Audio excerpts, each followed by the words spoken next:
Tale of Tom Kitten by Beatrix Potter. Once upon a time there were 3 little kittens, and their names were Mittens, Tom Kitten, and Moppet. They had dear little fur coats of their own, and they tumbled about the doorstep and played in the dust.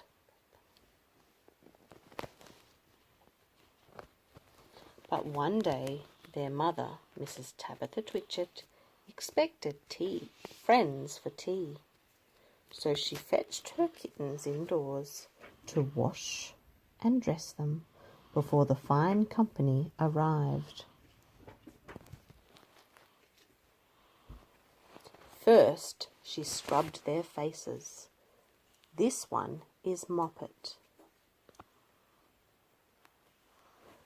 Then she brushed their fur. This one is Mittens. Then she combed their tails and whiskers.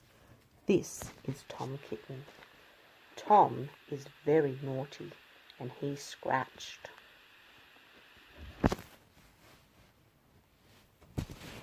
Mrs. Tabitha dressed Moppet and Mittens in clean pinafores and tuckers. And then she took all sorts of elegant, uncomfortable clothes out of a chest of drawers in order to dress up her son, Thomas.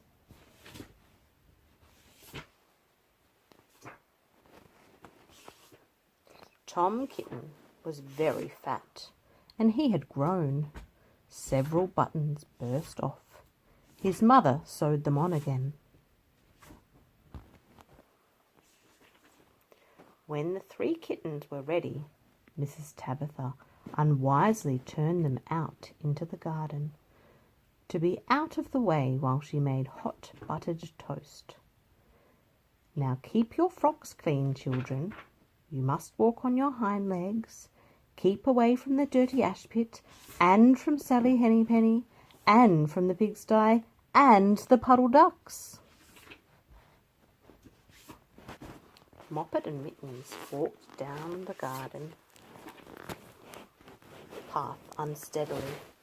Presently they trod upon their pinafores and fell on their noses. When they stood up, there were several green smears.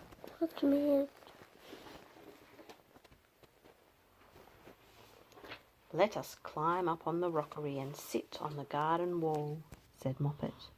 They turned their pinafores back to front and went up with a skip and a jump. Moppet's white tuckers fell onto the road.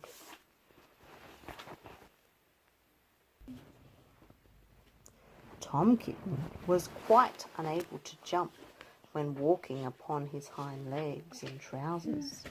He came up the rockery by degree, breaking ferns and shedding buttons right and left.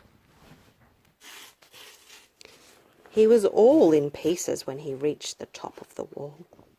Moppet and Mittens tried to pull him together.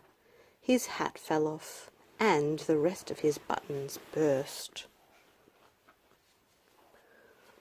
While they were in difficulties, there was a pit-pat, paddle-pat, and the 3 puddle ducks came along the high road, marching one behind the other and doing a goose step. Pit-pat, paddle-pat, pit-pat, waddle-pat. They stopped and stood in a row and stared up at the kittens.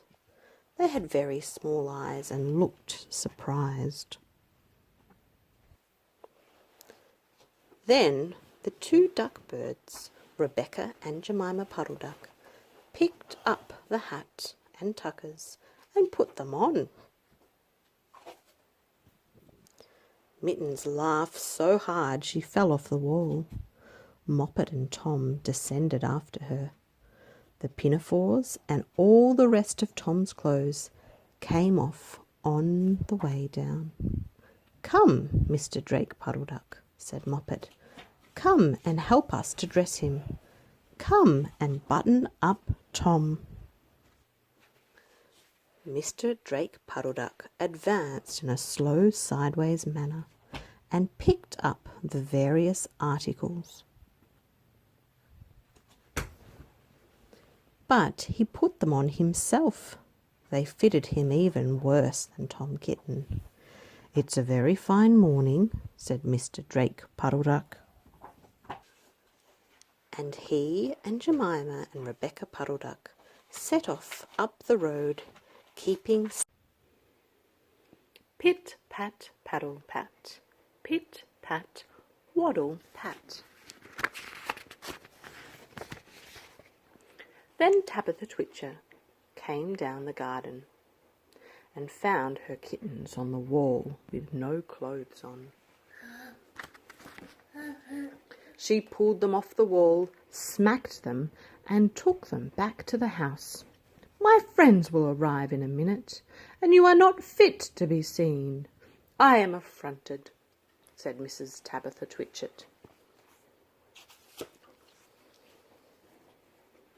She sent them upstairs, and I am sorry to say that she told her friends that they were in bed with the measles, which was not true. Quite the contrary. They were not in bed, not in the least. Somehow there were very extraordinary noises overhead, which disturbed the dignity and repose of the tea party. And I think that some day I shall have to make another, larger book to tell you more about Tom Kitten. As for the Puddle Ducks, they went into the pond.